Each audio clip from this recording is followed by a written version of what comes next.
La Plaza Bolívar en el municipio de Chacao, en el este de Caracas, al Palacio de Miraflores, en el oeste de la capital venezolana. Dentro del Palacio de Miraflores atiende el presidente declarado usurpador por la Asamblea Nacional de Venezuela. Está allí Nicolás Maduro atendiendo las preguntas de periodistas que dan cobertura a una conferencia de prensa en la que está acompañado por las autoridades de su gabinete, por algunos de sus ministros y la vicepresidenta. Vamos a escuchar lo que sucede en el Palacio de Miraflores. También que van a mantener representación diplomática aquí. ¿Qué pasa si esta situación se extiende hasta el domingo, hasta el plazo que usted dio para que se retiren? Gracias. Bueno, dos preguntas muy importantes. Con la oposición siempre ha habido y hay canales de comunicación. Siempre. Promovidos por nosotros. Promovidos por mí. Siempre. En todas las circunstancias. Ustedes deben recordar en este mismo salón, en medio de las guarimbas de la llamada salida 1 del intento de derrocamiento del año 2014. No es la primera vez que enfrentamos circunstancias donde se intenta de manera injusta, ilegal, violenta, derrocar el gobierno legítimo y constitucional que presido y que presidió el comandante Chávez en su momento. Yo me moví, nos movimos, contactos con los dirigentes opositores, 1, 2, 3, hasta que un 10 de abril, en horas de la tarde, de la noche y hasta la madrugada del 11 de abril de 2014, en este mismo salón, me reuní con todos los dirigentes políticos y jefes de los partidos de oposición para un diálogo que fue hecho en cadena nacional. Tuvo un share de 78%. Alguien dirá que es un share, la sintonía, el rating más grande que ha tenido programa alguno en los últimos 10, 20 años. Todo el país lo vio en cadena, porque Ramos Alup, el diputado Ramos Alup, dijo, yo no voy a Miraflores si no me ponen en cadena. Y yo le dije, es la condición, venga, cadena Ramos Alup. Y al Ramos Alup vino y habló en cadena. Aquí estuvieron todos, en Ramos Alup, el que era coordinador de la MUT en la época, Ramón Guillermo Aveledo. Aquí estuvo Enrique Capriles Radonsky, entre los que puedo recordar ahora. Todos hablaron horas enteras, debatimos y de ahí surgió una agenda mínima para trabajarla. Pasaron los días y empezó la presión de la ultraderecha, de los medios de comunicación, de la embajada gringa y rompieron los diálogos. Votaron a Ramón Guillermo Aveledo y lo acusaron de traidor a la oposición. Lo votaron de la jefatura de la MUT en la época. Así puedo hacerte referencia a muchos esfuerzos de diálogo. El último público oficial, diciembre 2017, enero, febrero 2018. Llegamos a un acuerdo bello, perfecto, completo, para dar más garantías del proceso de participación para las elecciones presidenciales. Se fijaba una fecha del 22 de abril, entonces, para las elecciones, 22 de abril. Y cuando estaba lista la mesa, cuando iban a salir en los minutos para salir a firmar ante los medios de comunicación el documento, se recibió una llamada en inglés desde Bogotá que le daba la orden al jefe negociador de la oposición de romper ese acuerdo, luego de que se había fraguado con una gran paciencia y una gran sabiduría. Siempre hay contactos y comunicación, siempre. Con el diputado Guaidó, ya el presidente de la Asamblea Nacional Constituyente lo dijo, nosotros recibimos una petición de un allegado del diputado Guaidó para una reunión con Freddy Bernal. Ya él se había reunido con Freddy Bernal antes del 5 de enero. Si mal no recuerdo, él se reunió, Guaidó, con Freddy Bernal el 4 de enero en la noche y le transmitió una cantidad de cosas, que él iba a respetar al presidente, que él iba a venir porque él cree en un nuevo diálogo distinto al que se ha hecho, que, bueno, cuando Freddy Bernal me informó de eso, yo le dije desde mi corazón, con mucho respeto, no le creo nada, porque yo sé quién es él, conozco que es un agente de los gringos en Venezuela, que lo formaron como agente y lo metieron en la política. Es un agente del gobierno de los Estados Unidos, lo sé, y va a recibir y va a cumplir órdenes de ellos. No tiene capacidad autónoma de pensar y decidir él, no tiene. Y ese mismo contacto, el 22 de enero en la tarde, me llegó Freddy Bernal y me dijo, me está pidiendo otra reunión. Yo le dije, asiste, me parece bien, muy bien. Y está pidiendo que me acompañe otra persona, Diosdado Cabello. Excelente, hablé con Diosdado, le dije, Diosdado, vayan y conversen. Siempre es bueno conversar, siempre creo en la palabra, cuando hay palabra, cuando hay honor, cuando hay moral, creo en la palabra, como el vehículo para el entendimiento, el acercamiento, para entendernos, ¿ves? Para acercarnos, para acuerdo. Y así se hizo. Tarde en la noche, 11 de la noche sería, del 22 de enero, hasta las 12, 12 y media creo que fue. Estoy enterado de los detalles. Llegaron al centro comercial Lido, en Chacao, Hotel Lido,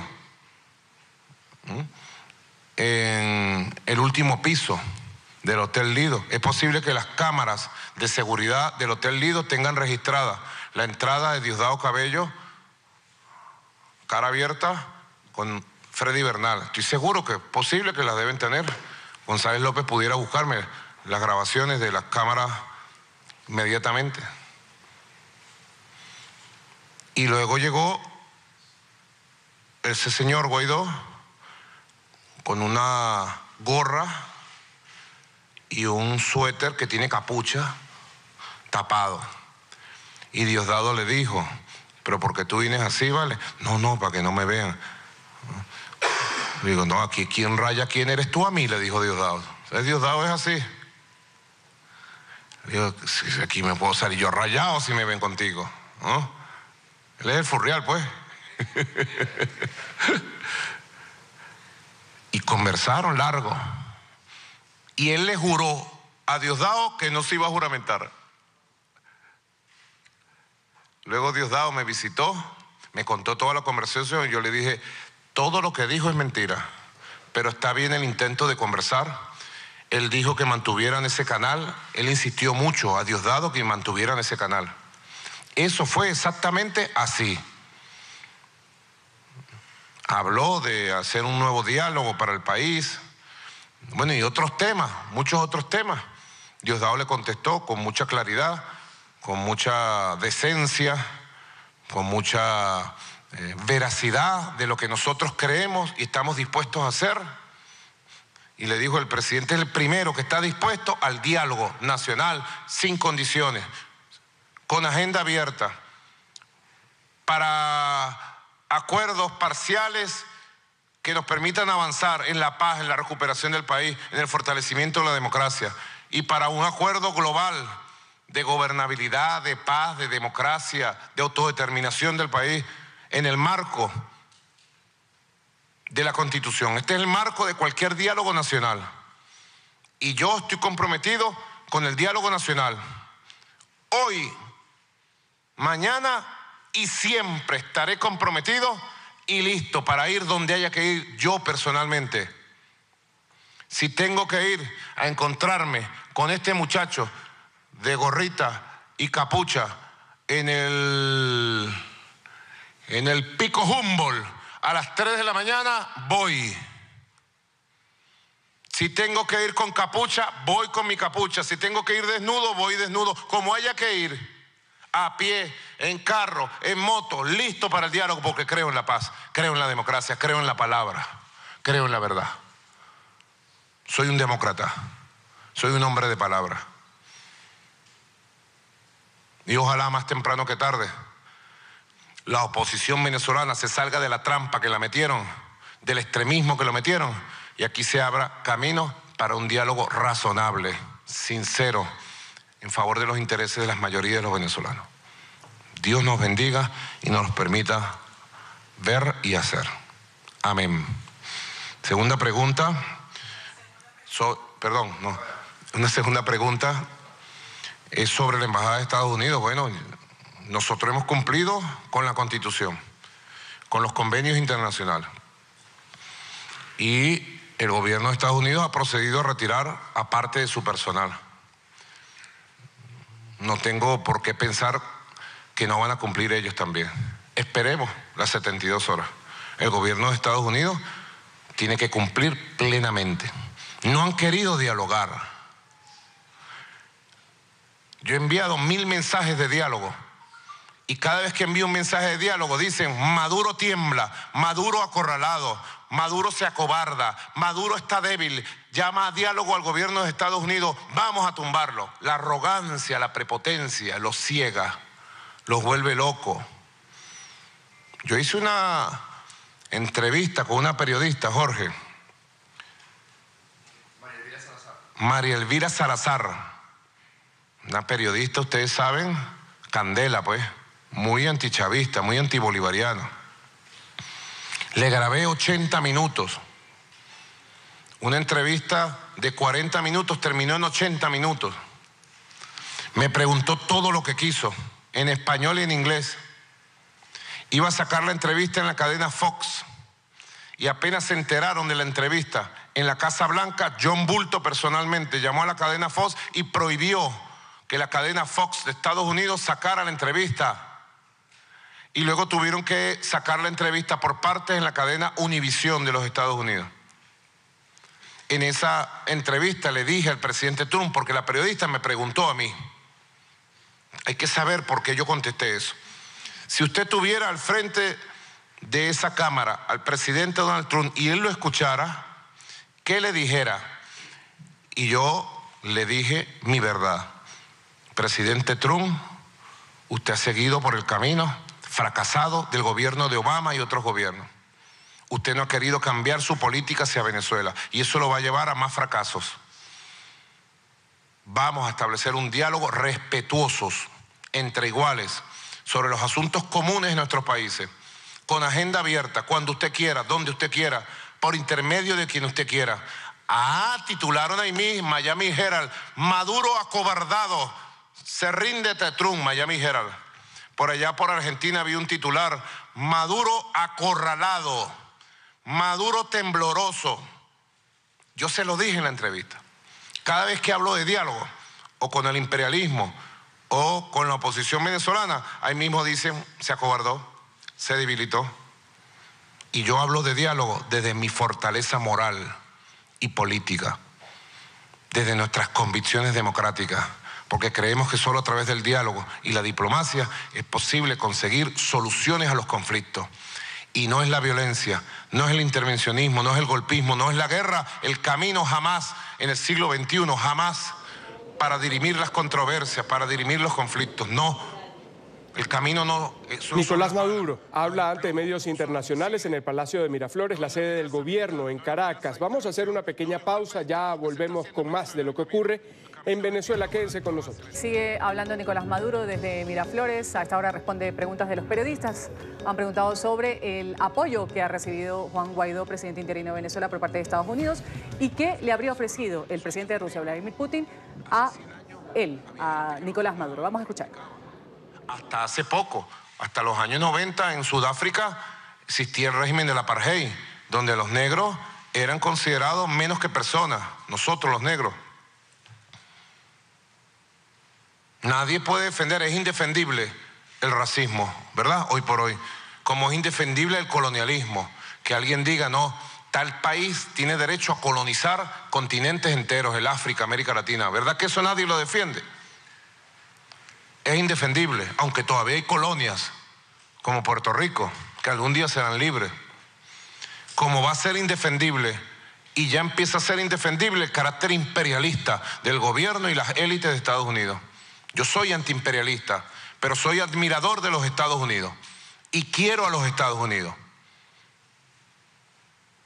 Nosotros Tenemos relaciones con los Estados Unidos múltiples. Yo he roto relaciones políticas y diplomáticas con el gobierno de Donald Trump.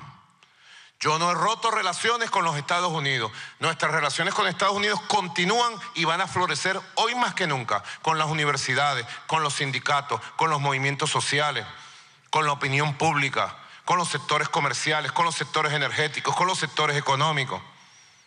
Ahora es que vamos a buscar un florecimiento de las relaciones con los Estados Unidos. Los Estados Unidos es mucho más que Donald Trump. Muchísimo más, ¿verdad? Tú eres Estados Unidos. Mucho más. Y nosotros reconocemos el carácter de potencia de los Estados Unidos. Pero nos gustaría que los Estados Unidos evolucionara hacia un tipo de potencia como es China, por ejemplo, que puede ser potencia pero no se plantea dominar el mundo, conquistarlo, colonizarlo, para poner un ejemplo. Con el perdón de nuestros hermanos chinos pongo el ejemplo, con su permiso. Así que nosotros vamos a seguir vendiendo todo lo que haya que vender. Si nos compran papas, venderemos papas. Si nos compran cebolla, venderemos cebolla. Si nos compran pollos, venderemos pollo. Y si nos compran petróleo, venderemos petróleo. Si no nos compran papa, ni cebolla, ni pollos, ni petróleo, los venderemos en otro lado. Sencillo como es. Seguiremos vendiendo el petróleo que nos demanden de allá y creciendo en nuestra producción, como estamos estimando con inversiones estadounidenses en Venezuela. Estamos estimando crecer en producción petrolera para vender más petróleo a Estados Unidos. Estados Unidos es más que Donald Trump. Donald Trump es pasajero en Estados Unidos y él pasará. Ojalá algún día pudiéramos tener algún diálogo con ellos, ojalá. Ojalá él tuviera la conciencia y la valentía, Donald Trump, para decir: me saco de encima los errores de Obama e inicio una nueva era con Venezuela. Lo veo difícil, pero como dice en Venezuela, tenemos un dicho: lo veo difícil, pero los he visto más feos y se han casado. Porque los vistos más feas y se han casado es machista.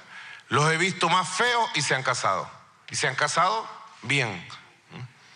Segunda pregunta sobre Citgo: es propiedad del Estado venezolano. Es propiedad de PDVSA.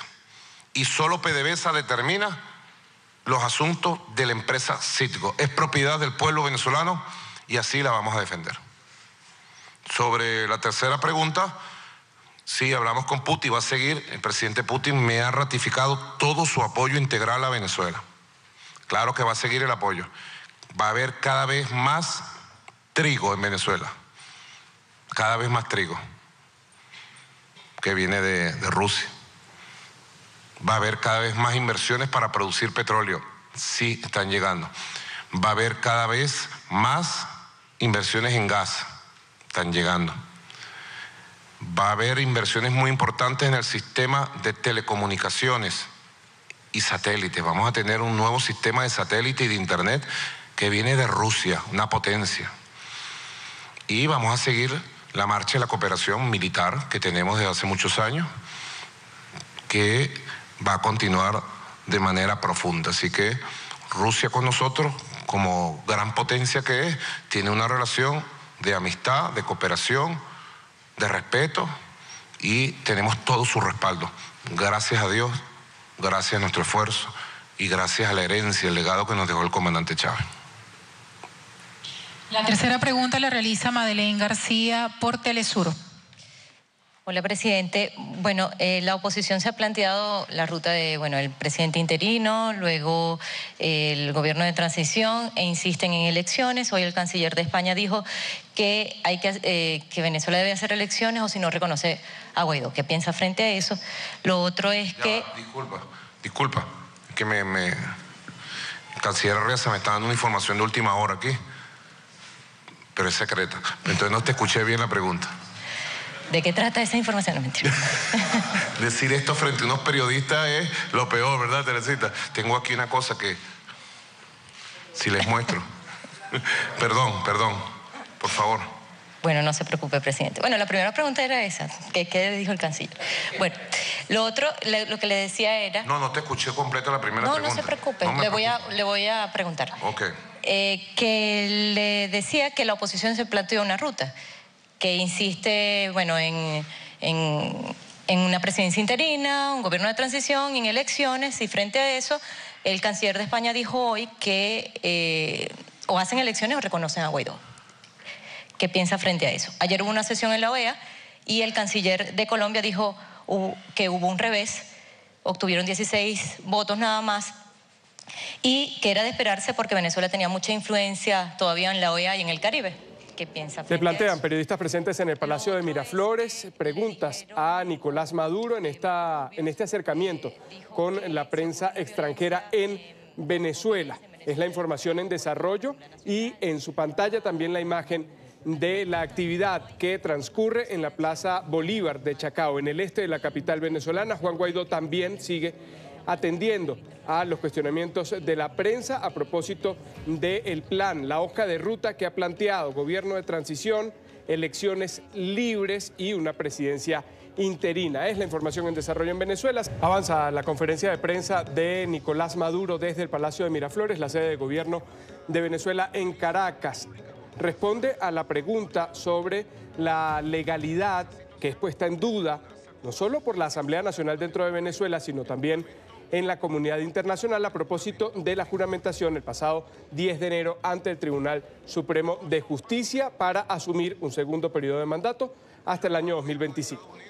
Bueno, jugando adelantado, siempre jugando adelantado desde enero 2018. Enero 2018. El gobierno de Estados Unidos declaró que no reconocía ninguna elección presidencial que se hiciera en Venezuela. Búsquenlo ustedes, periodistas, ustedes. Es fácil ahora buscar porque no hay que irse a una biblioteca, a una hemeroteca como era antes, ¿verdad? Ninguno de ustedes se acuerda que es una hemeroteca, seguramente. Algunos sí, con cédula y todo. Se cae para el piso la cédula. Una hemeroteca, ahora ustedes desde su propio telefonito pueden saber la primera declaración que dieron desde la Casa Blanca al Departamento de Estado en la época de Tillerson, diciendo que no reconocerían ninguna elección presidencial en Venezuela. Ya la jugada estaba preparada por el Departamento de Estado, el Comando Sur de los Estados Unidos preparó la jugada, la estrategia para llegar a lo que hoy llegaron. Y así se mantuvieron. Así que la oposición venezolana, dependiente del gobierno de los Estados Unidos, asumió su mandato, su orden. Y aquí está el artículo 233 para los venezolanos y venezolanas que me escuchan, o para las personas en el mundo que nos están escuchando a través de Facebook Live, Twitter, Periscope, Instagram, a través de Internet, por Telesur, por Venezolana de Televisión. En el mundo nos escucha mucha gente, impresionante la atención que hay en el mundo sobre Venezuela en este momento. El artículo 233, que es el artículo que se utiliza para tratar de arropar el golpe de Estado, para tratar de enmascarar el golpe de Estado, dice lo siguiente, y pido la venia de ustedes, la paciencia de ustedes. El 231 ya sabemos, me pone a jurar.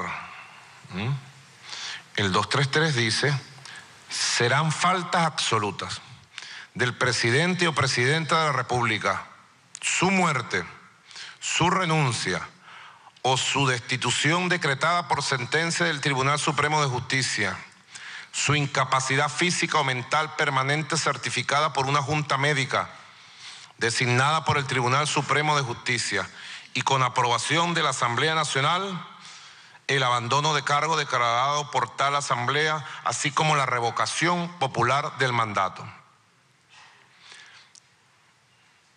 No hay ninguna de estas causales, porque estoy vivo, estoy sano, estoy habilitado mentalmente. No he sido destituido por ninguna sentencia porque no he tenido juicio ni lo tengo en el Tribunal Supremo de Justicia y no me han revocado el mandato por voto popular. Ninguna de estas causales, ninguna. No ha abandonado el cargo, ni lo abandonaré. Y ni siquiera la Asamblea Nacional ha tomado cartas en ese asunto. Y después continúa el artículo. Madeleine, cuando se produzca la falta absoluta, entonces lo pone en el tiempo, ¿ves? Cuando se produzca la falta absoluta, antes, durante o después. Yo tomé posesión ya, legalmente, constitucionalmente, ante los poderes constituidos, como manda la ley. Dice, cuando se produzca la falta absoluta del presidente electo o presidenta electa antes de tomar posesión, se procederá a una nueva elección universal directa y secreta dentro de los 30 días consecutivos siguientes. Mientras se elige y toma posesión, el nuevo presidente o la nueva presidenta se encargará de la presidencia de la República el presidente o presidente de la Asamblea Nacional. Es la única oportunidad que esta Constitución coloca la posibilidad de que por 30 días, si se produce antes de la toma de posesión o la muerte o la inhabilitación o la renuncia o el abandono del cargo de ese presidente que ha sido electo, entonces en Asamblea Nacional, en plenaria, asume por 30 días la presidencia de la República quien esté al frente de esa institución, la Asamblea Nacional. Ninguno de las causales establecidas aquí se ha causado, se ha procesado debidamente ante las instituciones, porque si hubiera que dirimir un debate constitucional, legal, la Asamblea Nacional diga, no, el presidente Maduro no se juramentó, es mentira, diga lo que diga, tendríamos que dirimir ante el Tribunal Supremo de Justicia, máximo tribunal del país, para que diga quién tiene la razón, si uno o otro. Es muy claro el 233. Es un golpe de Estado lo que han hecho, invocando un artículo de la Constitución para autoproclamarse. Y luego... Nicolás Maduro, hablando sobre un golpe de Estado por parte de Juan Guaidó, ha dicho y está mencionando las causales en las que supuestamente podría ser destituido un presidente de la República, como dice, es él.